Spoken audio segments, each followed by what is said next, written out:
Wilms ട്യൂമറിനെ പറ്റിയാണ്. Wilms tumour അത്യാവശ്യം important ആയിട്ടുള്ള ഒരു ടോപ്പിക്കാണ് ജെനൈറ്റൽ യൂറിനറി സിസ്റ്റത്തിൽ. വിൽംസ് ട്യൂമർ അഥവാ അല്ലെങ്കിൽ നമുക്ക് വേറൊരു പേര് വിളിക്കും നെഫ്രോബ്ലാസ്റ്റോമ.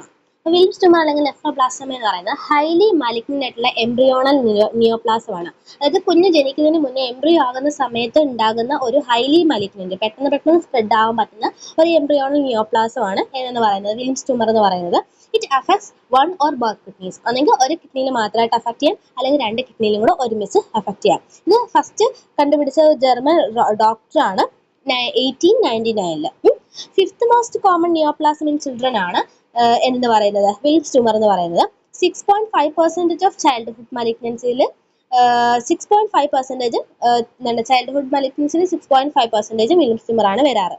80% ഓഫ് ചിൽഡ്രനും 5 വയസ്സിന് മുന്നെയാണ് വിൽംസ് ട്യൂമർ വരാറ്. പിന്നെ ലെഫ്റ്റ് കിഡ്നിയിലാണ് കൂടുതൽ അഫക്ട് ചെയ്യാൻ ചാൻസ് ദാൻ റൈറ്റ് കിഡ്നിയിൽ. യൂഷ്വലി യൂണിലാറ്ററലാണ് കാണാറുള്ളത്, എന്നാലും 10% ബയലാറ്ററൽ കാണാം. ഇതാണ് വിൽംസ് ട്യൂമറിനെ കുറിച്ച് ഫസ്റ്റ് ഒരു ഇൻട്രൊഡക്ടറി പാർട്ട്. അതെന്ന് പറയുന്നത് ഫസ്റ്റ് നമ്മൾ ഒരു പോയിന്റ് എന്ന് പറയുന്നത് it is otherwise called nephroblastoma. രണ്ടാമത്തെന്ന് വെച്ച് കഴിഞ്ഞാൽ ഹൈലി മലിഗ്നന്റ് ആയിട്ടുള്ള എംബ്രിയോണൽ നിയോപ്ലാസം. പിന്നെ ടോട്ടൽ എംബ്രിയോണൽ നിയോപ്ലാസ് അല്ലെങ്കിൽ ചൈൽഡ്ഹുഡ് മലിഗ്നൻസിൽ 6.5% ആണ് വിൽംസ് ട്യൂമർ വരാനുള്ള ചാൻസ്. പിന്നെ യൂണിലാറ്ററൽ അല്ലെങ്കിൽ ബയലാറ്ററൽ വരാം. പിന്നെ യൂഷ്വലി എപ്പോഴും യൂണിലാറ്ററലാണ് കാണാറ്. പിന്നെന്താണ് ഏറ്റവും കൂടുതൽ കണ്ടുവരുന്നത് 5 ഇയേഴ്സിന് മുന്നിലാണ്. ലെഫ്റ്റ് കിഡ്നിയിലാണ് കൂടുതൽ ചാൻസ് ദാൻ റൈറ്റ് കിഡ്നി. ഇത്രയും പോയിന്റ്സ് ആണ് ഫസ്റ്റ് നമ്മൾ നോട്ട് ചെയ്യേണ്ടത്. നെക്സ്റ്റ് റിസ്ക് ഫാക്ടേഴ്സ് അല്ലെങ്കിൽ aetiology. First age, gender, family history. Age, gender, family history. പിന്നെ സെർട്ടൻ എന്തെങ്കിലും ജനറ്റിക് ആയിട്ടുള്ള സിൻഡ്രംസ് ഉണ്ടെങ്കിൽ അത്. പിന്നെ ഡിനേസ്, certain birth defect, genetic disorders, genetic ആയിട്ടുള്ള റിലേറ്റഡ് ആയിട്ടുള്ള റിസ്ക് ഫാക്ടേഴ്സ് അല്ലെങ്കിൽ എറ്റിയോളജി. ഫസ്റ്റ് ഏജ് നമ്മൾ നേരത്തെ പറഞ്ഞായിരുന്നു 5 ഇയേഴ്സിൽ താഴെ ഉള്ളവർക്കാണ് ഏറ്റവും കൂടുതൽ എന്ത് വരുന്നത് വിൽംസ് ട്യൂമർ വരുന്നത്. അപ്പോൾ it is mostly scene in the young children between the age group of 3 to 4 years. 3 to 4 years age group ഉള്ള സമയത്താണ് എന്തുണ്ടാകുന്നത് കൂടുതലായിട്ടും ഡയഗ്നോസ് ചെയ്തിട്ടുള്ളത്. ജെൻഡർ ഗേൾസ് ആണ് കൂടുതലും slightly higher risk than boys. ഗേൾസിനാണ് ഹയർ റിസ്ക് ദാൻ ബോയ്സ്. പിന്നെ family history എന്ന് പറയുമ്പോഴത്തേക്കും ഒന്നോ അതിൽ കൂടുതൽ റിലേറ്റീവ്സ് ഉണ്ടെന്നുണ്ടെങ്കിൽ 1 to 2% ചാൻസ് ആണ് ചൈൽഡിൽ ഉണ്ടാകാനായിട്ട്. Next certain genetic syndromes. അതിന് നമുക്ക് ആ ജനറ്റിക് സിൻഡ്രംസ് നമുക്ക് വാഗർ സിൻഡ്രം എന്ന് പറഞ്ഞ് നമുക്കൊരു ഷോർട്ട് ഫോം ആയിട്ട് പഠിക്കാം. W for Wilms tumour. പിന്നെ അനിറിഡിയ എന്ന് പറഞ്ഞാൽ ആബ്സെൻസ് ഓഫ് ഐറിസ് ഇല്ലാത്തതിനാണ് അനിറിഡിയ എന്ന് പറയുന്നത്. ബാക്കി എന്തെങ്കിലും ജെനറ്റൽ യൂറിനറി അബ്നോർമാലിറ്റീസ് ഉണ്ടെങ്കിൽ അല്ലെങ്കിൽ മെന്റൽ റിട്ടാർഡേഷൻ ഉണ്ടെങ്കിൽ എന്താണ് ഈ ഒരു വിൽംസ് ട്യൂമർ വരാനുള്ള ചാൻസ് ഉണ്ട്. ഓക്കെ, സർട്ടൻ ജനറ്റിക് സിൻഡ്രം എന്ന് വെച്ചാൽ വാഗർ സിൻഡ്രം ആണ്. വിൽംസ് ട്യൂമർ വരാം, അനിറിഡിയ വരാം, ജെനൈറ്റൽ യൂറിനറി അബ്നോർമാലിറ്റീസ് ബാക്കി എന്തെങ്കിലും ഉണ്ടെങ്കിൽ മെന്റൽ റിട്ടാർഡേഷൻ. ഇത്രയാണ് വാഗർ സിൻഡ്രത്തിനകത്ത് പറയുന്നത്. Next Denys, Drash syndrome, Frasier syndrome. അത് എന്താ നമുക്ക് അത്രയും ഡീറ്റെയിൽ ആയിട്ട് പഠിക്കേണ്ട കാര്യമില്ല, ജസ്റ്റ് അത് ആ ഒരു പേര് അറിഞ്ഞിരുന്നാൽ മതി. ഡ്രാഷ് സിൻഡ്രം, ഫ്രാസിയർ സിൻഡ്രം, പിന്നെ Beckwith Wiedemann syndrome. Drash syndrome, Frasier syndrome, Beckwith Wiedemann syndrome. ഇത്രയാണ് എന്തുള്ളത് അതിൻ്റെ ആ ഒരു സിൻഡ്രത്തിനകത്ത് വരുന്നത്. പിന്നെ ചെറിയ ബർത്ത് ഡിഫക്റ്റ് നമ്മൾ നേരത്തെ പറഞ്ഞ അനിറിഡിയ, അതായത് complete or partial loss of the iris അല്ലെങ്കിൽ ലാക്ക് ഓഫ് ദ ഐറിസ്. പിന്നെ ക്രിപ്റ്റോർക്കിഡിസം, അൺഡിസെൻഡഡ് ടെസ്റ്റിസ്. പിന്നെ ഹൈപ്പോസ്പാഡിയാസിസ് എന്ന് പറയുമ്പോഴത്തേക്കും in the ventral aspects of the പെനിസിലായിരിക്കും യൂറീത്രൽ ഓപ്പണിംഗ് ഉണ്ടായിരിക്കുക. എപ്പിസ്പാഡിയാസിസ് എന്ന് പറയുന്നത് in the dorsal opening of the പെനിസും, hypospadiasis ventral aspect of the പെനിസിലുമായിരിക്കും യൂറീത്രൽ ഓപ്പണിംഗ് ഉണ്ടായിരിക്കുക. അപ്പോൾ അതാണ് സർട്ടൻ ബർത്ത് ഡിഫക്ട്. പിന്നെ ജനറ്റിക് എന്ന് പറയുന്നത് PT1 gene located in the chromosome 11p13. അതാണ് ജനറ്റിക് ആയിട്ടുള്ള കോസ് എന്ന് പറയുന്നത്. PT1 ജീൻ എന്ന് പറയുന്ന എന്തെങ്കിലും ആ ജീൻ എന്തെങ്കിലും മ്യൂട്ടേഷനോ കാര്യങ്ങളൊക്കെ ഉണ്ടാകുന്നുണ്ടെങ്കിൽ എക്സാക്ട് എറ്റിയോളജി അൺനോൺ ആണ്. അപ്പോൾ മെയിനായിട്ട് നമ്മൾ നോക്കേണ്ടത് ഏജ്, ജെൻഡർ, ഫാമിലി ഹിസ്റ്ററി. പിന്നെ കുറേ ജനറ്റിക് സിൻഡ്രംസ്, അത് നമ്മൾ വാഗർ സിൻഡ്രം എന്ന് പറയും. വേറെ കുറേ സിൻഡ്രം ആണ്, ഫ്രാസിയർ സിൻഡ്രം, പിന്നെ ഡ്രാഷ് സിൻഡ്രം, ബെക്ക്വിത്ത് വെയ്റ്റ്മാൻ സിൻഡ്രം ഒക്കെ. പിന്നെ സർട്ടൻ ബർത്ത് ഡിഫക്റ്റും ജനറ്റിക് ഇതും പിന്നെ എക്സാക്ട് അൺനോൺ ആണ്. ഇതാണ് മെയിനായിട്ടുള്ള റിസ്ക് ഫാക്ടേഴ്സ് അല്ലെങ്കിൽ എറ്റിയോളജി എന്ന് പറയുന്നത്. നെക്സ്റ്റ് പത്തോഫിസിയോളജി ആണ്. പത്തോഫിസിയോളജി എന്ന് പറയുന്നത് വിൽംസ് ട്യൂമർ റാപ്പിഡ്ലി ഇൻക്രീസ്, നമ്മൾ പറഞ്ഞായിരുന്നു ഹൈലി മലിഗ്നന്റ് ആണെന്ന് അല്ലേ. അപ്പോൾ Wilms tumour it is rapidly increase size before diagnose. അത് ഡയഗ്നോസ് ചെയ്യുന്നതിന് മുന്നേ തന്നെ അതിന്റെ സൈസ് അത്യാവശ്യം വലുതായിട്ടുണ്ടാവും. അതാണ് it is rapidly developed size before it it is diagnose and it develops in the renal പാരങ്കീമയിലാണ് മെയിനായിട്ടും ഇത് ഡെവലപ്പ് ചെയ്യുന്നത്. ഒന്നെങ്കിൽ സെൻട്രലായിരിക്കും അല്ലെങ്കിൽ പോളാർ ലൊക്കേഷനായിരിക്കും. കുറേ പോൾസ് ഉണ്ടല്ലോ നമ്മുടെ കിഡ്നിക്ക്. അപ്പം അങ്ങനെ പോളാർ ലൊക്കേഷനിലായിരിക്കും അല്ലെങ്കിൽ കിഡ്നിയുടെ സെൻട്രലായിട്ടായിരിക്കും എന്തുണ്ടാകുക, വിൽംസ് ട്യൂമർ ഡെവലപ്പ് ചെയ്യുന്നത്. നെക്സ്റ്റ് എൻറ്റയർ പാരങ്കീമയിലും ഈ ഒരു ട്യൂമർ ഉണ്ടാകാനുള്ള ചാൻസും ഉണ്ട്. അപ്പോൾ എന്താണ് tumour leaving only a rim of compressed normal tissue. അപ്പോൾ എൻറ്റയർ പാരങ്കീമയിലും എന്തുണ്ടാകാം, ഈ ഒരു കിഡ്നിയുടെ എൻറ്റയർ പാരങ്കീമയിലും വിൽംസ് ട്യൂമർ ഉണ്ടാകാം. എന്നിട്ട് അവിടെ കുറച്ച് ഭാഗത്ത് മാത്രമേ കംപ്രസ്ഡ് ആയിട്ടുള്ള നോർമൽ ടിഷ്യൂ ലീവ് ചെയ്യത്തുള്ളൂ. ലീഷൻസ് എന്ന് പറയുന്നത് എങ്ങനെയായിരിക്കും, വാസ്കുലാർ ആയിരിക്കും, soft, gelatinous and necrotic. Lesions vascular ആയിരിക്കും, നല്ലപോലെ ബ്ലഡ് വെസൽസ് ഉള്ള ലീഷൻ ആയിരിക്കും. പിന്നെ സോഫ്റ്റ് ആയിരിക്കും, പിന്നെന്താണ് ജലാറ്റിനസ് ആയിരിക്കും, പിന്നെ നെക്രോട്ടിക് ആയിരിക്കും. പിന്നെന്താണ്, the tumour appears S A single expanding mass around A pseudo capsule of connective tissue which separate kidney and tumour. അതായത് ഈ ഒരു ട്യൂമർ കാണാൻ പറ്റുന്നതെന്ന് വെച്ച് കഴിഞ്ഞാൽ ഒരു സിംഗിൾ എക്സ്പാൻഡിങ് മാസ് ആയിട്ടായിരിക്കും. ഈ സിമ്പിൾ എക്സ്പാൻഡിങ് മാസിന്റെ ചുറ്റിനും എന്തായിരിക്കും, ഒരു സ്യൂഡോ ക്യാപ്സ്യൂൾ പോലെ ഒരു കണക്റ്റീവ് ടിഷ്യൂ ഉണ്ടായിരിക്കും. അതാണ് കിഡ്നിയും ട്യൂമറേയും തമ്മിൽ സെപ്പറേറ്റ് ചെയ്യുന്നത്. അപ്പോൾ കിഡ്നിക്കകത്ത് ഒരു സിംഗിൾ എക്സ്പാൻഡിങ് മാസ് പോലെ ട്യൂമർ ഉണ്ടായിരിക്കും. അതിന് ചുറ്റും എന്താണ്, ഒരു സ്യൂഡോ ക്യാപ്സ്യൂൾ പോലെ കണക്റ്റീവ് ടിഷ്യൂ കൊണ്ടുണ്ടാക്കിയ ഒരു സ്യൂഡോ ക്യാപ്സ്യൂൾ ഉണ്ടായിരിക്കും. അതാണ് കിഡ്നിയും ട്യൂമറേയും തമ്മിൽ എന്ത് ചെയ്യുന്നത്, സെപ്പറേറ്റ് ചെയ്യുന്നത്. ഈ മെംബ്രെയിൻ ഉണ്ടല്ലോ, അതായത് ആ സ്യൂഡോ ക്യാപ്സ്യൂൾ എന്ന് പറയുന്നത് വളരെ തിന്നും പെട്ടെന്ന് പൊട്ടിപ്പോവാനും ചാൻസ് ഉണ്ട്. അതുകൊണ്ട് തന്നെയാണ് പെട്ടെന്ന് ഇത് സ്പ്രെഡ് ആവുന്നത്. ഓക്കെ, അപ്പോൾ പത്തഫിസിയോളജിയിലേക്ക് നമ്മൾ നോക്കുന്ന സമയത്ത് എന്താണ്, ഈ ഒരു ട്യൂമർ റാപ്പിഡ്ലി സൈസ് ഇൻക്രീസ് ചെയ്തതിന് ശേഷമായിരിക്കും നമ്മൾ എന്ത് ചെയ്യുന്നത്, ഡയഗ്നോസ് ചെയ്യുന്നത്. പിന്നെ ആ ട്യൂമറിന്റെ ഇതായിരിക്കും ഒന്നെങ്കിൽ ഒരു പോൾസിലോ കിഡ്നിയുടെ ഏതെങ്കിലും ഒരു പോൾസിലോ അല്ലെങ്കിൽ സെൻട്രൽ ഭാഗത്തായിരിക്കും, അല്ലെങ്കിൽ entire renal parenchyma with leaving some normal tissues, compressed normal ടിഷ്യൂസിനെ ലീവ് ചെയ്തുകൊണ്ട് കുറച്ച് എൻറ്റയർ പാരങ്കീമയിലും കിഡ്നിയുടെ എൻറ്റയർ പാരങ്കീമയിലും എഫക്ട് ചെയ്യും. ഇനി ആ ട്യൂമർ എങ്ങനെയാണെന്ന് വെച്ച് കഴിഞ്ഞാൽ ട്യൂമർ സോഫ്റ്റ് ആയിരിക്കും, ജലാറ്റിനസ് ആയിരിക്കും, വാസ്കുലാർ ആയിരിക്കും, നെക്രോട്ടിക് ആയിരിക്കും. ആ 4 പോയിന്റ്സ് നമ്മൾ നോക്കാം. ആ ട്യൂമറിന്റെ ലീഷൻസ് എന്ന് പറയുന്നത്, ഈ ട്യൂമറിനെ കവർ ചെയ്തുകൊണ്ട് കണക്റ്റീവ് ടിഷ്യൂ കൊണ്ടുണ്ടാക്കിയ ഒരു സ്യൂഡോ ക്യാപ്സ്യൂൾ ഉണ്ട്. ഈ സ്യൂഡോ ക്യാപ്സ്യൂൾ എന്ന് പറയുന്നത് തിന്നാണ്, ഈസിലി ടോൺ ആണ്, ഈസിലി പൊട്ടിപ്പോകാം. ഇതാണ് കിഡ്നിനെയും എന്താണ് നമ്മുടെ ട്യൂമറിനെയും തമ്മിൽ സെപ്പറേറ്റ് ചെയ്യുന്നത്. ഇതാണ് മെയിനായിട്ട് പത്തഫിസിയോളജിയിൽ പറയുന്നത്. നെക്സ്റ്റ് ക്ലിനിക്കൽ ഫീച്ചേഴ്സ് എന്ന് പറഞ്ഞാൽ എന്താണ്, ക്ലിനിക്കൽ ഫീച്ചേഴ്സ് നമുക്ക് ഒരു എന്താണ് കോഡ് വെച്ച് പഠിക്കാം. ഹാഫ് എന്ന് പറയുന്ന ഒരു കോഡ് വെച്ച് നമുക്ക് പഠിക്കാം. Half H for hypertension and haematuria. Hyper ടെൻഷനും ഹെമറ്റൂറിയാണ് H എന്ന് പറയുന്നത്. എ എന്ന് പറയുന്നത് എന്താണ്, അബ്ഡോമിനൽ പെയിന് പറയാം, അനോറക്സിയ ആൻഡ് വോമിറ്റിംഗ് പറയാം, അനീമിയ, ത്രോംബോസൈറ്റോസിസ്, അനീമിയയും ത്രോംബോസൈറ്റോസിസും പറയാം. പിന്നെ acquired deficiency of von Willebrand factor and factor 7. Factor 7ൻ്റെയും ബോൺ വില്ലിബ്രാഡ് ഫാക്ടർ ചെയ്ത ഫാക്ടർ 8ൻ്റെയും ഇതിൻ്റെ രണ്ടിൻ്റെ അക്വേർഡ് ഡെഫിഷ്യൻസി, ഫാക്ടർ 7ൻ്റെ ഫാക്ടർ 8ൻ്റെ അക്വേർഡ് ഡെഫിഷ്യൻസി.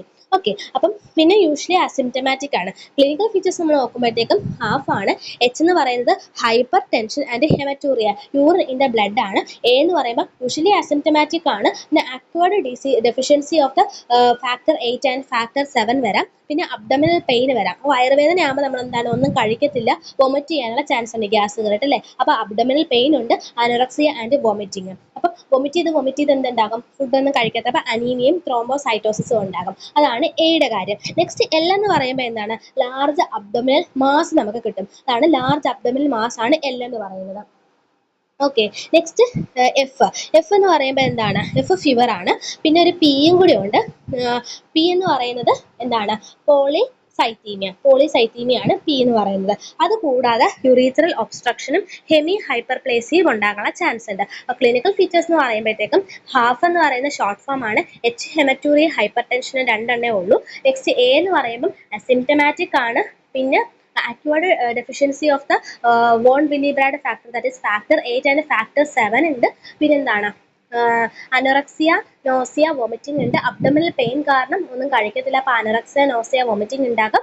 അപ്പോൾ എന്താണ്, അനീമിയയും ത്രോംബോസൈറ്റോസിസും ഉണ്ടാകും. നെക്സ്റ്റ് എൽ എന്ന് പറയുമ്പോൾ ലാർജ് അബ്ഡോമിനൽ മാസ് ആണ്. എഫ് ഫീവർ ആണ്. പി പോളിസൈത്തീമിയ ആണ്. ഇതാണ് നമ്മുടെ ക്ലിനിക്കൽ ഫീച്ചേഴ്സ്. കൂടാതെ യൂറീത്രൽ ഒബ്സ്ട്രക്ഷനും എന്താണ്, ഹെമി ഹൈപ്പർപ്ലേസിയും ഉണ്ടാകാനുള്ള ചാൻസ് ഉണ്ട്. Next staging of Wilms tumour. Wilms ട്യൂമറിന്റെ ക്ലിനിക്കൽ സ്റ്റേജിങ് എങ്ങനെയാണെന്ന് വെച്ച് കഴിഞ്ഞാൽ, according to children's oncology group staging system, ചിൽഡ്രൻ്റെ ഓങ്കോളജി ഗ്രൂപ്പ് സ്റ്റേജിങ് സിസ്റ്റം അനുസരിച്ച് നമ്മൾ മെയിനായിട്ട് 5 സ്റ്റേജ് ആയിട്ടാണ് എന്ത് ചെയ്തിരിക്കുന്നത്, ഈ വിൽംസ് ട്യൂമറിനെ നമ്മൾ കാറ്റഗറൈസ് ചെയ്തിരിക്കുന്നത്. ഒന്നാമത്തെ സ്റ്റേജ് എന്ന് പറയുമ്പോഴത്തേക്കും tumour was confined within one kidney and was excised completely by surgery. അതായത് ഈ ട്യൂമർ എന്ന് പറയുന്നത് കിഡ്നിക്കകത്ത് ഒരു ഭാഗത്തായിട്ട് ഇങ്ങനെ നിന്നോളും. നമ്മൾ ആദ്യം പഠിച്ചില്ലേ, ഒരു സെൻട്രൽ അല്ലെന്നുണ്ടെങ്കിൽ ലൊബ്യൂൾസിൽ അല്ലെ ഏതെങ്കിലും ഒരു പോൾസിലായിരിക്കും ഇരിക്കാന്ന്. അങ്ങനത്തെ ട്യൂമർ ആയിരിക്കും സ്റ്റേജ് 1 ഉണ്ടാകുക. അതായത് ട്യൂമർ കിഡ്നിക്കകത്ത് കൺഫൈൻ ചെയ്തിരിക്കുകയായിരിക്കും. അതിന് നമുക്ക് കംപ്ലീറ്റ് ആയിട്ട് എക്സസൈസ് ചെയ്ത് എടുത്ത് കളയാൻ പറ്റും. ഏകദേശം ഒരു 40-45% ഓഫ് ഓൾ വിൽംസ് ട്യൂമറും സ്റ്റേജ് 1 തന്നെ നമുക്ക് മനസ്സിലാക്കാൻ പറ്റും. ഈ സ്റ്റേജ് 2 എന്ന് പറയുന്നത് എന്താണ്, കിഡ്നിയുടെ ആ ഒരു പർട്ടിക്കുലർ ലോക്കൽ പോർഷനിൽ നിന്ന് ബിയോണ്ട് ദാറ്റ് പോർഷൻ എന്താണ് ട്യൂമർ വളർന്നിട്ടുണ്ടാകും. അവിടെ നിയർ ബൈ ആയിട്ടുള്ള ഫാറ്റി ടിഷ്യൂയിലേക്കോ ബ്ലഡ് വെസൽസിലേക്കോ ഒക്കെ പോയിട്ടുണ്ടാകും. അല്ലെങ്കിൽ നിയറർ കിഡ്നി, അതായത് ഒരു കിഡ്നിക്കകത്ത് ഉണ്ടെന്നുണ്ടെങ്കിൽ അടുത്ത കിഡ്നിക്കകത്ത് ഉണ്ടാകാനുള്ള ചാൻസ് ഉണ്ട്. അതാണ് സ്റ്റേജ് 2 എന്ന് പറയുന്നത്. പക്ഷെ അത് നമുക്ക് കംപ്ലീറ്റ് ആയിട്ട് റിമൂവ് ചെയ്യാൻ പറ്റും സർജറി വഴി. ഓക്കെ, അത് പക്ഷേ 20% ഓഫ് ഓൾ വിൽംസ് ട്യൂമർ ആണ് വരുന്നത്. അപ്പൊ സെക്കൻഡ് സ്റ്റേജ് എന്ന് പറയുന്നത് the tumour grown beyond the kidney to the adjacent fatty tissues or blood vessels or adjacent kidney but can be completely excised by the surgery. അതാണ് main ആയിട്ടും stage 2 എന്ന് പറയുന്നത്. അത് ഏകദേശം 20% ഉള്ളൂ. സ്റ്റേജ് 1 40-45% ഉണ്ടായിരുന്നു. സ്റ്റേജ് 3 എന്ന് പറയുന്നത് എന്താണ്, അടുത്ത ബ്ലഡ് വെസൽസിനകത്തല്ലായിരുന്നു നേരത്തെ സ്പ്രെഡ് ആയത്. ഇനി spread to the lymph node in the abdomen or pelvis. പെൽവിസിലോ അബ്ഡമനിലോ ഉള്ള ബാക്കി ലിംഫ് നോഡിലേക്ക് സ്പ്രെഡ് ആയിട്ടുണ്ടെങ്കിൽ അത് സ്റ്റേജ് 3 ആയിരിക്കും. ഡെപ്പോസിറ്റ് ഓഫ് ട്യൂമർ അല്ലെങ്കിൽ ട്യൂമർ ഇംപ്ലാന്റ്സ് എന്ന് പറയുന്നത് can be identified along the inner lining of the abdominal space after the surgery. എന്തെങ്കിലും ഒരു സർജറി ചെയ്തതിന് ശേഷം അല്ലെങ്കിൽ ഇതിൻ്റെതായിട്ട് തന്നെ സർജറി ചെയ്തതിന് ശേഷം നമുക്ക് അബ്ഡോമിനൽ വാളിന്റെ ഇന്നർ ലൈനിങ്ങിൽ നിന്ന് എന്ത് ചെയ്യാൻ പറ്റും, ട്യൂമർ ഇംപ്ലാന്റ്സ് അല്ലെങ്കിൽ ട്യൂമറിന്റെ ഏതെങ്കിലും പോർഷൻ നമുക്ക് ഐസൊലേറ്റ് ചെയ്ത് എടുക്കാൻ പറ്റും, അല്ലെങ്കിൽ ഐഡന്റിഫൈ ചെയ്ത് എടുക്കാൻ പറ്റും. അങ്ങനെ ഉള്ള എന്താണ് വിൽംസ് ട്യൂമർ നമുക്ക് സ്റ്റേജ് 3 പെടുത്താം. ഓക്കെ, അപ്പം അബ്ഡോമിനൽ ക്യാവിറ്റിയിൽ അല്ലെങ്കിൽ പെൽവിസിലുള്ള ലിംഫ് നോഡുമായിട്ട് ഇവർ സ്പ്രെഡ് ആയിട്ടുണ്ടാകും. പിന്നെ after the surgery inner lining of the abdominal ക്യാവിറ്റിയിൽ നിന്ന് നമുക്ക് എന്തെടുക്കാൻ പറ്റും, ഈ ഒരു ട്യൂമർ അല്ലെങ്കിൽ ട്യൂമർ ഇംപ്ലാന്റ്സിനെ എടുക്കാൻ പറ്റും. ഏകദേശം ഇതും നമ്മുടെ സെക്കൻഡ് സ്റ്റേജിനെയൊക്കെ പോലെ തന്നെയാണ്. 20-25% of the total Wilms tumour ആയിരിക്കും കാണാൻ പറ്റുക. ഇനി സ്റ്റേജ് 4 എന്ന് പറഞ്ഞാൽ എന്താണ്, ബ്ലഡിലൂടെ അഡ്ജസന്റ് ആയിട്ടുള്ള ഓർഗൻസിലേക്ക്, അതായത് ലങ്സ്, ലിവർ, ബ്രെയിൻ, ബോൺസ്, പിന്നെ ലിംഫ് നോഡ്. അതിനൊരു കോഡുണ്ട്, 2 L ഉം 2 B ഉം ആണ്. ലങ്സ്, ലിവർ, പിന്നെ ബ്രെയിൻ, ബോൺസ്. അപ്പൊ ഈ 4 സ്ട്രക്ചറിലേക്കൊക്കെ എന്താണ് ബാക്കിയുള്ള ഓർഗൻസിലേക്ക് ബ്ലഡ് ത്രൂ ബ്ലഡ് എന്ത് ചെയ്യാം, ട്യൂമർ സ്പ്രെഡ് ചെയ്യാം. അതാണ് സ്റ്റേജ് 4 എന്ന് പറയുന്നത്. അപ്പം ദ ലിംഫ് നോഡ് എന്ന് പറയുന്നത് അല്ല, കിഡ്നിയെക്കാട്ടിലും ദൂരെ കിടക്കുന്ന ലിംഫ് നോഡൊക്കെ ഉണ്ടല്ലോ, നമ്മുടെ ലങ്സിനകത്തൊക്കെ ഉള്ള lymph node, liver, brain, bones, അവിടെയൊക്കെ ദൂരെ കിടക്കുന്ന ലിംഫ് നോഡിനും അഫക്ട് ചെയ്യാം. ഏകദേശം 10% ഓഫ് ഓൾ വിൽംസ് ട്യൂമർ ആണ് സ്റ്റേജ് 4 വരുന്നത്. സ്റ്റേജ് 5 എന്ന് പറയുമ്പോഴത്തേക്ക് എന്താണ്, 2 കിഡ്നിയും ബൈലാറ്ററൽ കിഡ്നി ഇൻവോൾവ്മെന്റ് ഉണ്ടെന്നുണ്ടെങ്കിലാണ് സ്റ്റേജ് 5 വരുന്നത്. അത് 5% ഓഫ് ടോട്ടൽ വിൽംസ് ട്യൂമേഴ്സും സ്റ്റേജ് 5 ആയിരിക്കും. അപ്പോൾ ഒന്നുകൂടെ പറയുകയാണെങ്കിൽ സ്റ്റേജ് 1 എന്ന് പറയുന്നത് tumour confined within a local portions of kidney ആയിരിക്കും, കംപ്ലീറ്റ്ലി എക്സൈസ് ചെയ്ത് എടുത്ത് കളയാൻ പറ്റും, 40-45% ആണ്.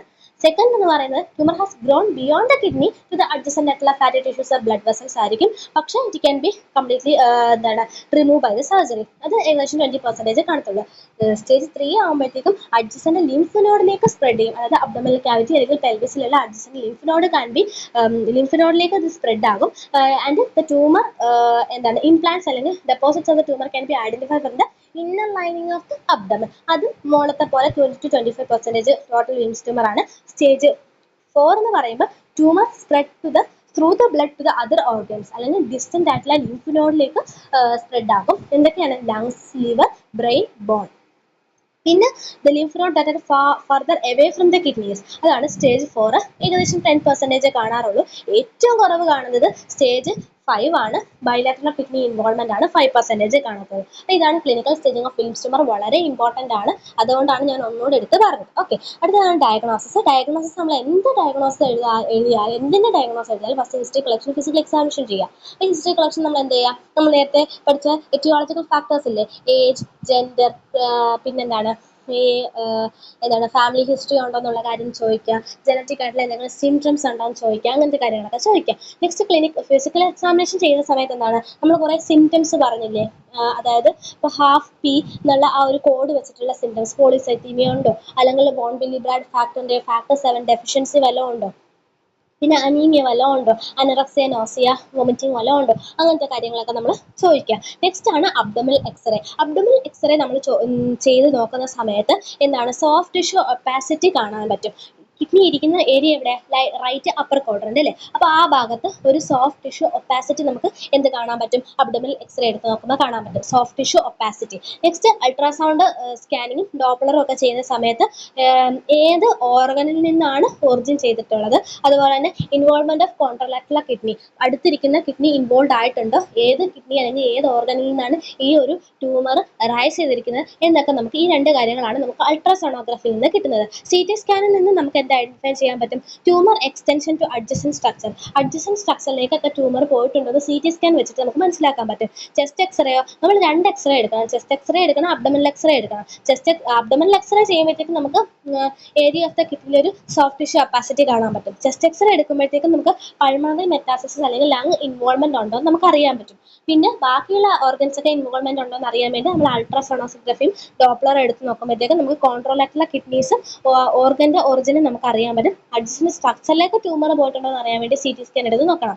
നെക്സ്റ്റ് ഇൻട്രാവീനസ് പൈലോഗ്രഫി ചെയ്ത് നോക്കി കഴിഞ്ഞ് കഴിഞ്ഞാൽ ഈ കാലിസിസ് ഉണ്ടല്ലോ, നമുക്ക് റീനൽ കാലിസിസ് ഉണ്ടല്ലോ, അതിൽ എന്തെങ്കിലും ഡിസ്റ്റോർഷൻ ഉണ്ടോ, അതുപോലെ തന്നെ മാസ്, അതായത് ആ കിഡ്നിക്കകത്ത് വളർന്ന ട്യൂമർ കാരണം റീനൽ കാലിസിന്റെ ഒറിജിനൽ പൊസിഷനിൽ എന്തെങ്കിലും മാറ്റം ഉണ്ടോ എന്നൊക്കെ നമുക്ക് ഇൻട്രാവീനസ് പൈലോഗ്രഫി വെച്ചിട്ട് മനസ്സിലാവും. നെക്സ്റ്റ് ഫൈൻ നീഡിൽ സൈറ്റോളജി, അതെന്തിനു വേണ്ടിയിട്ടാണ്, ഈ ഒരു കീമോതെറാപ്പിക്ക് മുന്നേ ഈ ഒരു ട്യൂമർ ഉണ്ടെന്ന് നമുക്ക് കൺഫേം ചെയ്യാൻ വേണ്ടിയിട്ടാണ് ഫൈൻ നീഡൽ സൈറ്റോളജി ചെയ്യുന്നത്. ഫൈൻ നീഡൽ സൈറ്റോളജി എന്താണെന്ന് വെച്ച് കഴിഞ്ഞാൽ നമ്മളൊരു ചെറിയ നീഡിൽ എന്ത് ചെയ്യും, നമ്മളൊരു കിഡ്നിയിലേക്ക് നമ്മൾ നല്ല നീളമുള്ളൊരു നീഡിലാണ്, അപ്പോൾ നമ്മൾ കിഡ്നിയിലേക്ക് എന്ത് ചെയ്യും, ഇൻസേർട്ട് ചെയ്തിട്ട് അവിടുത്തെ കിഡ്നിയുടെ ഒരു കുറച്ച് പോർഷൻ, ഒരു കുറച്ച് ടിഷ്യൂസ് നമ്മളിങ്ങനെ എടുക്കും. അതാണ് നമ്മളത് ഓപ്പറേഷൻ ഒന്നും ചെയ്യുന്നില്ല, ആ ഭാഗത്തോടെ ജസ്റ്റ് ഒരു ചെറിയ നീഡിൽ ഇൻസേർട്ട് ചെയ്ത് നോക്കുന്നതേ ഉള്ളൂ. അതാണ് ഫൈൻ നീഡിൽ സൈറ്റോളജി. അപ്പോൾ ഡയഗ്നോസിസ് എന്ന് പറയുന്നത് ചെസ്റ്റ് എക്സ്റേ, അബ്ഡോമിനൽ എക്സ്റേ ചെയ്ത് നോക്കുക. ഇതിന് വേണ്ടിയിട്ടാണ് അബ്ഡോമിനൽ എക്സ്റേ നമുക്ക് നോക്കുമ്പോഴത്തേക്കും അവിടെ ഒരു എന്താണ് സോഫ്റ്റ് ടിഷ്യൂ കപ്പാസിറ്റി കാണാൻ പറ്റും. ചെസ്റ്റ് എക്സ്റേ നോക്കുമ്പോൾ പൾമണറി ഇൻവോൾവ്മെന്റ് അറിയാൻ പറ്റും. അൾട്രാസോണോഗ്രഫിയും ഡോപ്ലറും നോക്കുമ്പോഴത്തേക്ക് ഏത് ഒറിജിൻ ആണ്, അതുപോലെ തന്നെ കോൺട്രോലാക്ടുലർ കിഡ്നീസ് ഇൻവോൾവ്മെന്റ് ഉണ്ടോ എന്ന് അറിയാൻ പറ്റും. സി ടി സ്കാൻ എടുത്തു കഴിഞ്ഞാൽ വേറെ ഏതെങ്കിലും അഡ്ജസൻറ്റ് സ്ട്രക്ചേഴ്സിലേക്ക് എക്സ്റ്റെൻഡ് ആയിട്ടുണ്ടോ എന്ന് അറിയാൻ പറ്റും. നെക്സ്റ്റ് ഇൻട്രാവീനസ് പൈലോഗ്രഫിയും ഫൈൻ നീഡിൽ ആസ്പിറേഷൻ സൈറ്റോളജിയാണ്. അപ്പം ഇൻട്രാവീനസ് പൈലോഗ്രഫി നമ്മൾ ചെയ്യുന്നതെന്ന് വെച്ച് കഴിഞ്ഞാൽ റീനൽ കാലിസിന് ഈ മാസ് കാരണം എന്തെങ്കിലും ഡിസ്റ്റോർഷൻ എന്തെങ്കിലും ഉണ്ടോ എന്ന് അറിയാൻ വേണ്ടി ഫൈനൽ ആസ്പിറേഷൻ സൈറ്റോളജി വെച്ചിട്ട് നമുക്ക് ഈ ഒരു ട്യൂമർ നമുക്ക് കൺഫേം ചെയ്യാൻ പറ്റും. നെക്സ്റ്റ് ട്രീറ്റ്മെന്റ് ആണ്. ട്രീറ്റ്മെന്റ് നമ്മൾ മെയിൻ ആയിട്ടും സർജറി, കീമോതെറാപ്പി ആൻഡ് റേഡിയേഷൻ തെറാപ്പിയാണ് ചെയ്യാറ്. അപ്പോൾ surgery, chemotherapy and radiation therapy, these are the 3 management of the എന്താണ് നമ്മുടെ ഈ വിൽംസ് ട്യൂമറിന്റെ മാനേജ്മെന്റ്, മെയിൻ ആയിട്ടുള്ള മാനേജ്മെന്റ് എന്ന് വെച്ചാൽ കീമോതെറാപ്പി, റേഡിയേഷൻ തെറാപ്പി, സർജറി, ഇത് മൂന്നുമാണ്.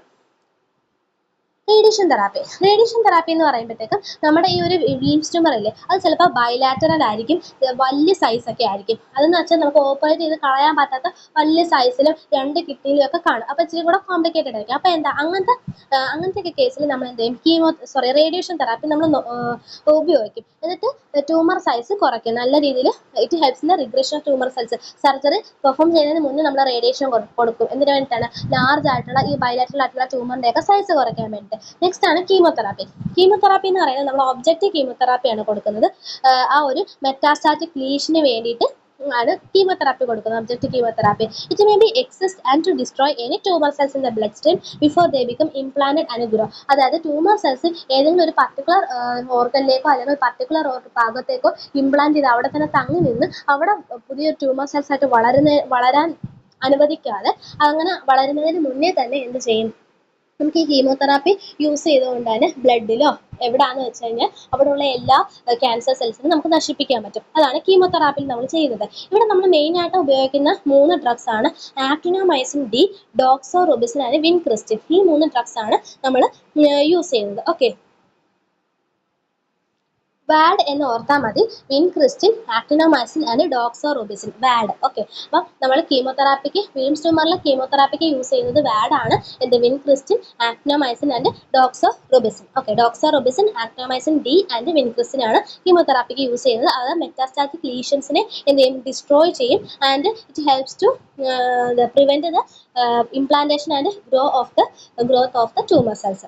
Next surgical management. റേഡിയേഷൻ ചെയ്ത് കീമോതെറാപ്പി ഒക്കെ ചെയ്ത് നമ്മൾ മാക്സിമം ട്യൂമറിനെയൊക്കെ ചെറുതാക്കി കൊണ്ടുവന്നു. എന്നിട്ട് നമ്മൾ എന്ത് ചെയ്തു? സർജിക്കൽ ട്രീറ്റ്മെന്റ് ചെയ്തു. പാർഷ്യൽ അല്ലെങ്കിൽ കംപ്ലീറ്റ് നെഫ്രക്ടമിയാണ് നമ്മൾ ചെയ്യുന്നത്. യൂണിലാറ്ററൽ ട്യൂമർ ആണെന്നുണ്ടെങ്കിൽ. ബൈലാറ്ററൽ ട്യൂമറിന് വേണ്ടിയിട്ട് നമ്മൾ പാർഷ്യൽ നെഫ്രക്ടമിയാണ്. കാരണം കംപ്ലീറ്റ് നെഫ്രക്ടമി എടുത്തു കഴിഞ്ഞു കഴിഞ്ഞാൽ ബൈലാറ്ററൽ ട്യൂമർ ആണെന്നുണ്ടെങ്കിൽ 2 കിഡ്നി എടുത്തു കഴിഞ്ഞു കഴിഞ്ഞാൽ എന്താണ്, നമുക്ക് കിഡ്നി ഇല്ലാതാകത്തില്ലേ? അതുകൊണ്ട് തന്നെ മെയിനായിട്ടും യൂണിലാറ്ററൽ ട്യൂമർ ആണെന്നുണ്ടെങ്കിൽ നമ്മൾ പാർഷ്യൽ കംപ്ലീറ്റ് നെഫ്രക്ടമി ചെയ്യും. പക്ഷേ ബൈലാറ്ററൽ ആണെങ്കിൽ നമ്മൾ പാർഷ്യൽ നെഫ്രക്ടമിയേ ചെയ്യാറുള്ളൂ. പിന്നെ സർജറിക്ക് ശേഷം കീമോതെറാപ്പി, റേഡിയേഷൻ തെറാപ്പി നമ്മൾ ഇൻഡിക്കേറ്റഡ് ആണെങ്കിൽ കൊടുക്കും. കാരണം വീണ്ടും വീണ്ടും അതിൻ്റെ ഒരു റിലാപ്സ് വരാതിരിക്കാൻ വേണ്ടി നമ്മൾ ചെയ്യാറുണ്ട്. Next goal of the treatment എന്ന് പറയുന്നത് എന്ത് ചെയ്യാനായിട്ട്, ഈ കുട്ടികൾക്ക് സൈഡ് എഫക്റ്റ് ഒക്കെ കുറച്ച് മാക്സിമം ക്യൂർ കൊണ്ടുവരാൻ വേണ്ടിയിട്ടാണ് നമ്മുടെ മെയിൻ ഗോൾ എന്ന് പറയുന്നത്. അപ്പോൾ ട്രീറ്റ്മെന്റ് എന്ന് പറയുന്നത് നമ്മൾ എത്ര സ്റ്റേജ് ആയിട്ടാണ്? മെയിനായിട്ടും 5 സ്റ്റേജ് ആയിട്ട് നമ്മൾ ട്രീറ്റ് ചെയ്യുന്നത്. ഓക്കെ, അപ്പോൾ ഓരോ സ്റ്റേജ് നമ്മൾ എങ്ങനെയാണ് ട്രീറ്റ് ചെയ്യുന്നത് വെച്ചാൽ, സ്റ്റേജ് 1 എന്ന് പറയുമ്പോഴത്തേക്കും ഈ ട്യൂമേഴ്സ് കിഡ്നിക്കകത്ത് തന്നെ അല്ലേ. അപ്പം നമ്മൾ എന്ത് ചെയ്യണം? ഫസ്റ്റ് നമ്മൾ സർജറി വെച്ചിട്ടാണ് തുടങ്ങുന്നത്. കാരണം ട്യൂമർ ചെറുതാണ്, കിഡ്നിക്കകത്ത് തന്നെയാണ്, വല്ല കുഴപ്പമൊന്നുമില്ല. അതുകൊണ്ട് നല്ല റേഡിയേഷനും കീമോയും എടുക്കേണ്ട കാര്യമില്ല. അപ്പോൾ ആദ്യം നമ്മൾ എന്ത് ചെയ്യും? സർജറി ചെയ്യും. എന്നിട്ട് ആ ഒരു പാർട്ട് കണ്ടെയ്നിങ് ട്യൂമറിനെ എടുത്ത് കളയും. അതിനെ വിളിക്കുന്നതാണ് റാഡിക്കൽ നെഫ്രക്ടമി.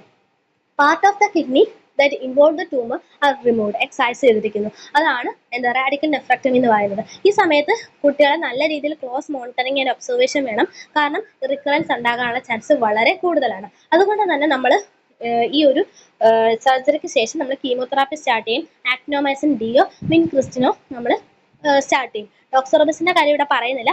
ആക്ടിനോമൈസിൻ ഡിയോ അല്ലെങ്കിൽ വിൻക്രിസ്റ്റിനോ ആയിരിക്കും ഫസ്റ്റ് സ്റ്റേജിൽ വളരെ എഫക്റ്റീവ് ആയിട്ട് വരിക. നെക്സ്റ്റ് സെക്കൻഡ് സ്റ്റേജിൽ എന്ന് പറയുമ്പോഴത്തേക്കും കിഡ്നിക്കകത്ത്, കിഡ്നിയുടെ പുറത്തോട്ട് പോയി നിയർ ബൈ ടിഷ്യൂസിലേക്ക്, പക്ഷേ നമുക്കത് എക്സസൈസ് ചെയ്ത് കളയാൻ പറ്റും. പക്ഷേ എന്താണ്, എല്ലാ വിസിബിൾ ക്യാൻസറിന് എന്ത് ചെയ്യും? സ്റ്റേജ് 2ലും സർജറി, നമ്മൾ സ്റ്റാൻഡേർഡ് ട്രീറ്റ്മെന്റ് എന്ന് പറയുന്നത് സർജറിയാണ്. അവിടെ നമ്മൾ റാഡിക്കൽ നെഫ്രക്ടമിയാണ് ചെയ്യുന്നത്. അതിനുശേഷം കീമോതെറാപ്പി കൊടുക്കും. നമ്മൾ സ്റ്റേജ് 1 ചെയ്ത പോലെ തന്നെ സ്റ്റേജ് 2ലും നമ്മൾ റാഡിക്കൽ നെഫ്രക്ടമി വഴി എന്ത് ചെയ്യുന്നുണ്ട്? റാഡിക്കൽ നെഫ്രക്ടമി വഴി സർജറി ചെയ്ത് കളയുന്നുണ്ട്. അതിനുശേഷം കീമോതെറാപ്പി കൊടുക്കുന്നുണ്ട്. മുകളിൽ കൊടുത്ത അതേ മരുന്ന് തന്നെയാണ്. ആക്ടിനോമൈസിൻ ഡി ഓർ വിൻക്രിസ്റ്റിൻ ആയിരിക്കും. കീമോതെറാപ്പി ഏകദേശം സർജറിക്ക് ശേഷം ഒരു 18 ആഴ്ച വരെ നമ്മൾ എന്ത് ചെയ്യണം? അതായത് ഒരു 3 മാസത്തിൽ കൂടുതൽ, ഒരു 4 മാസമൊക്കെ എന്ത് ചെയ്യണം? കീമോതെറാപ്പി കൊടുക്കണം. അതാണ് സ്റ്റേജ് 2 ചെയ്യേണ്ടത്. സ്റ്റേജ് 3 എന്ന് പറയുമ്പോഴത്തേക്ക് എന്താണ്, അവിടെ നമ്മൾ ട്രീറ്റ്മെന്റ് ആയിട്ട് ചെയ്യുന്നത് റാഡിക്കൽ നെഫ്രക്ടമിയാണ്. Followed by radiation therapy to the abdomen over several days. ആദ്യം നമ്മൾ റാഡിക്കൽ നെഫ്രക്ടമി ചെയ്തിട്ട് ആ ഒരു ട്യൂമറിനെ എടുത്ത് കളയും. അതിനുശേഷം നമ്മൾ റേഡിയേഷൻ തെറാപ്പി അബ്ഡമന് കൊടുക്കും കുറേ ദിവസത്തേക്ക്. എന്നിട്ട് അതിനുശേഷം നമ്മൾ കീമോതെറാപ്പി. അപ്പോൾ സ്റ്റേജ് 3ലാണ് സർജറി, റേഡിയേഷൻ, കീമോ വരുന്നത്. ഫസ്റ്റ് സ്റ്റേജിലും സെക്കൻഡ് സ്റ്റേജിലും ഫസ്റ്റ് നമ്മൾ സർജറി ചെയ്തിട്ട് കീമോ ചെയ്യുമായിരുന്നു, വിൻക്രിസ്റ്റിനും ആക്ടിനോമൈസിനും യൂസ് ചെയ്തിട്ട്. പക്ഷേ സ്റ്റേജ് 3 ആകുമ്പോഴത്തേക്കും ഫസ്റ്റ് സർജറി ചെയ്യും. അതിനുശേഷം കുറച്ച് ദിവസത്തേക്ക് നമ്മൾ റേഡിയേഷൻ കൊടുക്കും. അതിനുശേഷം നമ്മൾ എന്ത് ചെയ്യും? കീമോതെറാപ്പി കൊടുക്കും. കീമോതെറാപ്പിയിൽ നമ്മൾ ആദ്യം പഠിച്ച 3 ഡ്രഗ്സും സ്റ്റേജ് 3ൽ നമ്മൾ യൂസ് ചെയ്യും. സ്റ്റേജ് 3ൽ 3 ഡ്രഗ്സ് അങ്ങനെ ഓർത്താൽ മതി കേട്ടോ. അപ്പം വിൻക്രിസ്റ്റിൻ, ആക്ടിനോമൈസിൻ ഡി, ഡോക്സോറബിസിൻ, ഇത് 3ഉം നമ്മൾ കൊടുക്കും. ഏകദേശം ഒരു 6 മാസത്തോളം നമ്മൾ കൊടുക്കും. സ്റ്റേജ് 2ൽ 18 വീക്സിലേക്ക് മതിയായിരുന്നു എന്ത് കീമോതെറാപ്പി. പക്ഷേ സ്റ്റേജ് 2ൽ 18 വീക്സിലേക്ക് മതിയായിരുന്നു. സ്റ്റേജ് 3ൽ എന്താണ് 6 മന്ത്സ് വരെ എന്ത് ചെയ്യണം? ഈ ഒരു 3 കീമോതെറാപ്പി ഡ്രഗ്സ് നമുക്ക് എന്ത് ചെയ്യണം? കൊടുക്കണം. Next, in rare cases the tumour may be very large ആകാൻ ചാൻസ് ഉണ്ട്. നിയർ ബൈ ആയിട്ടുള്ള ബ്ലഡ് വെസൽസിലും ബാക്കിയുള്ള സ്ട്രക്ചേഴ്സിലും ഒക്കെ സ്പ്രെഡ് ആവാനുള്ള ചാൻസ് ഉണ്ട്. അപ്പോൾ നമുക്ക് എന്ത് ചെയ്യും? ഫസ്റ്റിലെ സർജറി ചെയ്ത് സേഫ് ആയിട്ട് എടുത്തു കളയാൻ പറ്റത്തില്ല. അപ്പോൾ എന്താണ്, ഫസ്റ്റ് നമ്മൾ എന്ത് ചെയ്യും? ഇങ്ങനത്തെ കേസിൽ ആദ്യം വിലിംസ് ട്യൂമറിനെ കീമോതെറാപ്പി സ്റ്റാർട്ട് ചെയ്തിട്ടൊന്ന് ചെറുതാക്കും. എന്നിട്ട് ചെറുതാക്കിയതിന് ശേഷം റേഡിയേഷൻ തെറാപ്പി കൊടുത്തിട്ട് വീണ്ടും ചുരുക്കിയതിന് ശേഷം ആദ്യം കീമോ കൊടുത്തിട്ട് അതിൻ്റെ ആ ഒരു മൾട്ടിപ്ലിക്കേഷൻ ഒന്ന് കുറയ്ക്കും. അതിനുശേഷം നമ്മൾ റേഡിയേഷൻ തെറാപ്പി കൊടുത്ത ആ ഒരു ട്യൂമറിനെ ഒന്ന് ചെറുതാക്കും. അതിനുശേഷമാണ് എന്ത് ചെയ്യുന്നത്? നമ്മൾ റാഡിക്കൽ നെഫ്രക്ടമി ചെയ്യുന്നത്. ഇനി ഈ ട്യൂമറിന് റേഡിയേഷൻ കൊടുത്ത ഒരു സെവറൽ വീക്സ് കഴിയുമ്പോൾ തന്നെ എന്ത് ചെയ്യാം? ഈ ഒരു ട്യൂമർ ചെറുതായിക്കോളും. ഓക്കെ, അപ്പോൾ അങ്ങനെയാണ് മെയിനായിട്ടും ചെയ്യുന്നത്. അപ്പോൾ ഫസ്റ്റ് സ്റ്റേജിൽ നമ്മൾ റാഡിക്കൽ നെഫ്രക്ടമി ചെയ്തതിന് ശേഷം നമ്മൾ കീമോ കൊടുക്കും 2 ഡ്രഗ്സ് വെച്ചിട്ട്. അതേപോലെ തന്നെയാണ് സെക്കൻഡ് സ്റ്റേജിൽ നമ്മൾ ചെയ്യുന്നത്. പക്ഷെ അവിടെ 18 വീക്സിലേക്കാണ് കീമോ കൊടുക്കുന്നത്. തേർഡ് സ്റ്റേജിലെന്ന് പറയുമ്പോൾ first surgery, then radiation, then chemo for 6 months ആണ്. പക്ഷേ ഇൻ കേസ് എവിടെയെങ്കിലും ലിംഫ് നോഡ്സിലേക്കോ ബ്ലഡ് വെസൽസിലേക്കോ ഭയങ്കരമായിട്ട് സ്പ്രെഡ് ആയിട്ടുണ്ട്, we can't remove by surgery initially, അങ്ങനെയാണെന്നുണ്ടെങ്കിൽ ഫസ്റ്റ് നമ്മൾ എന്താണ് കീമോ കൊടുക്കും, then radiation for several weeks to shrink the tumour, then നമ്മൾ സർജറി ചെയ്യും. ഇതാണ് ചെയ്യുന്നത്. Okay, next stage 4.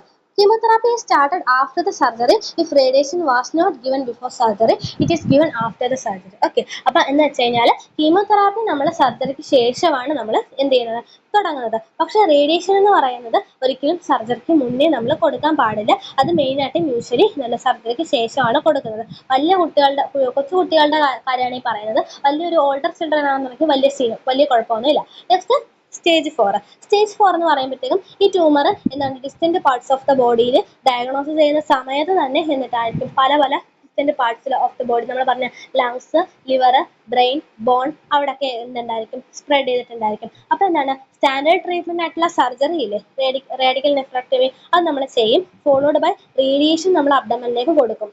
എന്നിട്ട് എൻറ്റയർ അബ്ഡമൻ നമ്മൾ ട്രീറ്റ് ചെയ്യും ട്യൂമർ സെൽസിന് വേണ്ടിയിട്ട്. അതായത് അവിടോട്ടൊക്കെ എന്തായിരിക്കും, സ്പ്രെഡ് ആയിട്ടുണ്ടായിരിക്കും. അപ്പോൾ entire abdomen will be treated. If tumour has spread to the ലങ്സിലേക്ക് സ്പ്രെഡ് ആയിട്ടുണ്ടെന്നുണ്ടെങ്കിൽ ലോവർ ഡോസ് റേഡിയേഷൻ നമ്മൾ ആ ലങ്സിലേക്ക് കൊടുക്കണം. അപ്പം ഏത് ഭാഗത്തോടാണ് സ്പ്രെഡ് ചെയ്ത് ആ ഭാഗത്തേക്ക് നമ്മൾ ഈ റാഡിക്കൽ നെഫ്രോക്ടമിന് ശേഷം എന്ത് ചെയ്യണം, ലോ ഡോസ് റേഡിയേഷൻ കൊടുക്കണം. എസ്പെഷ്യലി ലങ്സ് ഒക്കെ ആകുമ്പോൾ അവിടെ ഹേർട്ടൊക്കെ ഇരിക്കുന്നത് കൊണ്ട് നമ്മൾ ലോ ഡോസ് റേഡിയേഷൻ നമ്മൾ സജസ്റ്റ് ചെയ്യുന്നത്. Okay, it is followed by chemotherapy with 3 drugs. 3 drugs use ചെയ്തിട്ടുള്ള കീമോതെറാപ്പി, ആക്ടിനോമൈസിൻ ഡി, വിൻക്രിസ്റ്റിൻ, ഡോക്സോറോബിസിൻ ഒക്കെ നമ്മൾ 6 മന്ത്സിലേക്ക് നമ്മൾ നേരത്തെ സ്റ്റേജിൽ പറഞ്ഞ പോലെ തന്നെ ഈ 3 ഡ്രഗ്സ് വെച്ച് കീമോതെറാപ്പി നമ്മൾ എന്ത് ചെയ്യും, ഫോളോ ചെയ്യും 6 മന്ത്സ് വരെ. ഇൻ കേസ് ട്യൂമർ വളരെ ലാർജ് ആണ്, സേഫ് ആയിട്ട് നമുക്ക് സർജറി ഒന്നും ചെയ്യാൻ പറ്റത്തില്ലെന്നുണ്ടെങ്കിൽ നമ്മൾ എന്ത് ചെയ്യും, ഫസ്റ്റ് കീമോ അല്ലെങ്കിൽ റേഡിയേഷൻ തെറാപ്പി ഫസ്റ്റ് നമ്മൾ കൊടുത്തിട്ട് ട്യൂമറിനെ ഒന്ന് ചെറുതാക്കും. അതിനുശേഷമാണ് നമ്മൾ എന്ത് ചെയ്യുന്നത്, സർജറി ചെയ്യുന്നത്. ചില സമയത്ത് ഈ കീമോയോ റേഡിയേഷൻ കൊടുക്കുമ്പോൾ തന്നെ കംപ്ലീറ്റ് ആയിട്ട് സ്രിങ്ക് ചെയ്ത് പോകാറുണ്ട്. അപ്പോൾ സർജറിയുടെ വലിയ ആവശ്യം വരാറില്ല. ഓക്കെ, എന്നിട്ട് സർജറിക്ക് ശേഷം നമ്മൾ എന്ത് ചെയ്യണം, ഈ ഒരു കീമോതെറാപ്പി നമ്മൾ കൊടുക്കണം. ഓക്കെ, ഇനി സ്റ്റേജ് 5. സ്റ്റേജ് 5 എന്ന് പറയുമ്പോഴത്തേക്ക് എന്താണ്, ബൈലാറ്ററൽ കിഡ്നി ഇൻവോൾവ്മെന്റ് ആണ് അല്ലേ. അത് 5% മാത്രമേ കാണാറുള്ളൂ. യൂണിക് ഫോർ ദ ചിൽഡ്രൻ ആയിരിക്കും. ഇതിനകത്തെന്ന് പറയുമ്പോഴത്തേക്കും സർജറിയും കീമോതെറാപ്പിയും റേഡിയേഷൻ തെറാപ്പിയും നമ്മൾ കൊടുക്കാറുണ്ട്. പിന്നെ യൂഷ്വലി ബയോപ്സീസ് നമ്മൾ എടുക്കാറുണ്ട്, ടിഷ്യൂ സാമ്പിൾസ് ഒക്കെ എടുക്കാറുണ്ട്, 2 കിഡ്നിയുടെയും പിന്നെ ലിംഫ് നോഡ്സിൻ്റെയും. 2 കിഡ്നിയുടെയും ലിംഫ് നോഡ്സിൻ്റെയും ബയോപ്സീസ് എടുത്ത് കൺഫേം ചെയ്തതിന് ശേഷമായിരിക്കും നമ്മൾ എന്ത് ചെയ്ത് ട്രീറ്റ്മെൻറ്റ് സ്റ്റാർട്ട് ചെയ്യുന്നത്. ഈ ഡ്രഗ്സ് നമ്മൾ യൂസ് ചെയ്യുന്നതെന്ന് പറഞ്ഞു കഴിഞ്ഞാൽ ട്യൂമേഴ്സിൻ്റെ ഹിസ്റ്റോളജി അനുസരിച്ച് റാപ്പിഡായിട്ട് സ്പ്രെഡ് ചെയ്യുന്ന ട്യൂമേഴ്സ് ആണെന്നുണ്ടെങ്കിൽ നമ്മൾ കീമോതെറാപ്പി റേഡിയേഷനൊക്കെ ഫസ്റ്റ് ഇനിഷ്യലി സ്റ്റാർട്ട് ചെയ്യുക സർജറിയെക്കാട്ടിലും. ഓക്കെ, അപ്പോൾ after 6 weeks of the chemotherapy second ഓപ്ഷനാണ് ഡൺ ചെയ്യുന്നത്. ഫസ്റ്റ് 6 വീക്സ് നമ്മൾ കീമോതെറാപ്പി കൊടുക്കും, അതിനുശേഷമാണ് സെക്കൻഡ് ഓപ്പറേഷൻ നമ്മൾ നടത്തുന്നത്. അതിനുശേഷം നമ്മൾ റേഡിയേഷനൊക്കെ കൊടുക്കും. ടിഷ്യൂസ് ഒക്കെ ഈ സമയത്ത് എന്ത് ചെയ്യും, എന്താണ് ബിക്കം ഇനഫ് നോർമൽ. അതായത് നമ്മൾ കീമോ ഒക്കെ കൊടുത്ത് കിഡ്നീൻ്റെ ടിഷ്യൂസിനെ ഒന്ന് നോർമൽ ആക്കിയതിന് ശേഷം വേണം എന്ത് ചെയ്യാനായിട്ട്, നമ്മൾ സർജറി ചെയ്യാനായിട്ട്. ഓക്കെ, അപ്പോൾ ഇതാണ് മെയിൻ ആയിട്ടുള്ള എന്താ മാനേജ്മെന്റ് എന്ന് പറയുന്നത്. കീമോതെറാപ്പി, സർജറി, റേഡിയേഷൻ ഓൾട്ടർനേറ്റീവ് ആയിട്ട് അത് അങ്ങോട്ടും ഇങ്ങോട്ടൊക്കെ കൊടുക്കുന്നതാണ് ഈ 5 സ്റ്റേജിൽ ചെയ്യുന്നത്. Next nursing management. Nursing management pre operative care ഉണ്ട്, പോസ്റ്റ് ഓപ്പറേറ്റീവ് കെയർ ഉണ്ട്. പ്രീ ഓപ്പറേറ്റീവ് കെയർ എന്ന് പറയുമ്പോഴത്തേക്കും എന്താണ്, prepare the parents and child for the abdominal surgery one the decision for the surgery made. അതായത് പാരൻസും ചിൽഡ്രനും അതുപോലെ തന്നെ ഹെൽത്ത് കെയർ വർക്കറും എല്ലാവരും കൂടെ ഒരുമിച്ചായിരിക്കും സർജറിയുടെ ഡിസിഷൻ എടുക്കുന്നത്. അപ്പോൾ ഡിസിഷൻ എടുത്തതിന് ശേഷം അവർ രണ്ടുപേരും എന്ത് ചെയ്യുക, പ്രിപ്പയർ ചെയ്യുക. ഇപ്പോൾ ഓൾഡർ ചിൽഡ്രൻ ആണെന്നുണ്ടെങ്കിൽ പാരൻസിനൊക്കെ ആണെങ്കിൽ ആൻസൈറ്റി ഉണ്ടായിരിക്കും, അതൊക്കെ റിലീവ് ചെയ്ത് കൊടുക്കുക. പിന്നെ പാരൻസിൻ്റെ അടുത്ത് ഒരിക്കലും അബ്ഡമൻ പാൽപേറ്റ് ചെയ്യരുതെന്ന് പറയും. അപ്പോൾ അതൊരു നമുക്ക് ഗീവ് റീസൺ ക്വസ്റ്റ്യൻ ആയിട്ട് വരാൻ ചാൻസ് ഉണ്ട്. ഇത് എന്താണ്, it is instructed to not palpate, don't palpate in the abdomen in case of Wilms tumour. എന്തുകൊണ്ടായിരിക്കും, ആ ഒരു വിൽസ് ട്യൂമർ പൊട്ടിയിട്ട് അത് അങ്ങോട്ടേക്ക് ഇങ്ങോട്ടേക്ക് സ്പ്രെഡ് ആവാനുള്ള ചാൻസ് ഉണ്ട്. അതുകൊണ്ടാണ് പാൽപേറ്റ് ചെയ്യരുതെന്ന് പറയുന്നത്. ഓക്കെ, എന്നിട്ട് ഡോൺ പാൽപേറ്റ് എന്ന് പറയുന്ന ഒരു സ്ലോഗൻ അല്ലെന്നുണ്ടെങ്കിൽ ഒരു ഇൻഡിക്കേഷൻ പോലെ അവിടെ ഒട്ടിച്ച് വെക്കുകയാണ് ചെയ്യുക.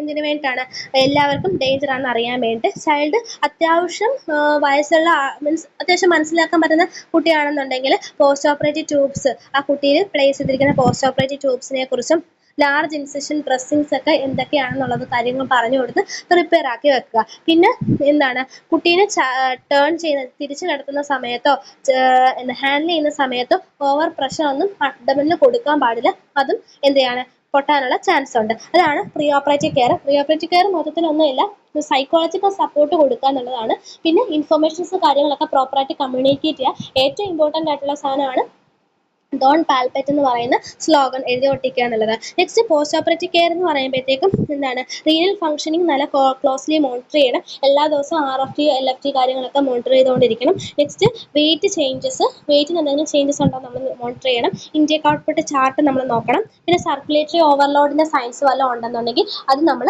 മോണിറ്റർ ചെയ്യണം. നെക്സ്റ്റ് വേണ്ടതെന്ന് വെച്ച് കഴിഞ്ഞാൽ പേഷ്യൻറ്റിന് ഇൻഫെക്ഷൻ്റെയോ ഇൻഡസ്ട്രിയൽ ഒബ്സ്ട്രക്ഷൻ്റെ വല്ല സയൻസ് ഉണ്ടോ എന്ന് നോക്കുക. Next complication, post operative complications വല്ലതും ഉണ്ടോ എന്ന് നോക്കുക. വവൽ സൗണ്ട് മോണിറ്റർ ചെയ്യുക. പിന്നെ ചൈൽഡിന് അബ്ഡമനൽ പെയിനോ അബ്ഡമനൽ ഡിസ്റ്റൻഷനോ എന്തെങ്കിലും ഉണ്ടോ എന്ന് നോക്കുക. പിന്നെ ഡ്രസ്സിങ് ഇൻസിഷൻ സൈറ്റ് നമ്മൾ നോക്കുക. പിന്നെ പോസ്റ്റ് ഓപ്പറേറ്റീവ് എന്താണ് ചൈൽഡിന് റേഡിയേഷനോ കീമോതെറാപ്പി എന്തെങ്കിലും ഉണ്ടെങ്കിൽ അതിന് നമ്മൾ പ്രിപ്പയർ ആക്കി കൊടുക്കുക. പിന്നെ പേഷ്യൻറ്റിനെ ഡിസ്ചാർജ് ചെയ്ത സമയത്ത് ഡിസ്ചാർജിന് പ്രിപ്പയർ ആക്കുക. ഹോം കെയറിനെ കുറിച്ച് നല്ല രീതിയിൽ പറഞ്ഞു കൊടുക്കുക. ഇതാണ് മെയിനായിട്ട് എന്ത് വരുന്നത് നഴ്സിംഗ് എന്താണ് കെയർ അല്ലെങ്കിൽ നഴ്സിംഗ് മാനേജ്മെന്റ് എന്ന് പറയുന്നത്. ഓക്കെ, നമുക്കപ്പം പോസിബിൾ ആയിട്ടുള്ള നഴ്സിംഗ് ഡയഗ്നോസിസ് എന്ന് പറഞ്ഞാലോ എന്താണ് ആ ഒരു അബ്ഡമിനൽ മാസ് കാരണം പെയിൻ ഉണ്ടായിരിക്കും. ആ pain related to abdominal mass decrease അല്ലെങ്കിൽ ഇംബാലൻസ് ഫ്ലൂയിഡ് ഇൻടേക്ക് പറയാം, അല്ലെങ്കിൽ ഇംബാലൻസ് ന്യൂട്രീഷൻ പറയാം. പിന്നെ ആൻസൈറ്റി, പാരന്റൽ ആൻസൈറ്റി ആയിരിക്കും മെയിൻ ആയിട്ടും. ക്യാൻസർ എന്നൊക്കെ പറയുമ്പോൾ പാരൻസിന് ഭയങ്കര ആൻസൈറ്റി ആയിരിക്കും. റിസ്ക് ഫോർ ഇൻഫെക്ഷൻ ഉണ്ടാകാം. പിന്നെ ഡെഫിഷ്യന്റ് നോളജ് ഉണ്ടാകാം. ഇതൊക്കെയാണ് മെയിൻ ആയിട്ടുള്ള എന്തെന്ന് പറയുന്നത് ഒരു നഴ്സിംഗ് ഡയഗ്നോസ്. അപ്പോൾ വിലിംസ് ട്യൂമറിനെ കുറിച്ച് അല്ലെങ്കിൽ നെഫ്രോബ്ലാസ്റ്റോമയെ കുറിച്ചാണ് നമ്മൾ പറഞ്ഞത്. അത് മലിഗ്നന്റ് എംബ്രിയോണൽ ആയിട്ടുള്ള നിയോപ്ലാസം ആണ്. ഡെഫിനിഷൻ പറഞ്ഞു. പിന്നെ അതിൻ്റെ കുറച്ച് ഇൻട്രൊഡക്ടറി പാർട്ട്, ആരാണ് കണ്ടുപിടിച്ചത്, അങ്ങനത്തെ കുറച്ച് കാര്യങ്ങളൊക്കെ നമ്മൾ പറഞ്ഞു. പിന്നെ നമ്മൾ risk factors and etiological factors പറഞ്ഞു. പിന്നെ നമ്മൾ എന്താണ് ക്ലാസിഫിക്കേഷൻ അല്ലെങ്കിൽ 5 സ്റ്റേജായിട്ട് ക്ലാസിഫൈ ചെയ്തതും ഈ 5 സ്റ്റേജിൻ്റെയും മാനേജ്മെൻറ്റും നമ്മൾ പറഞ്ഞു. ഓക്കെ, അതിനുശേഷം നമ്മൾ എന്താണ് പറഞ്ഞത് ഡയഗ്നോസിസും ക്ലിനിക്കൽ ഫീച്ചേഴ്സും ഒക്കെ പറഞ്ഞു. ക്ലിനിക്കൽ ഫീച്ചേഴ്സ് കഴിഞ്ഞിട്ട് ഡയഗ്നോസിസ് പറഞ്ഞു. ക്ലിനിക്കൽ ഫീച്ചേഴ്സിൻ്റെ നമ്മളൊരു കോഡൊക്കെ പറഞ്ഞു, ഹാഫ് P എന്ന് പറയുന്നത്. അത് നമ്മൾ കോഡ് പഠിച്ചു. അതിനുശേഷം എന്താണ് നമ്മൾ diagnostic test, different diagnostic test, treatment, nursing മാനേജ്മെൻറ്റുമാണ് പഠിച്ചത്. ഓക്കെ.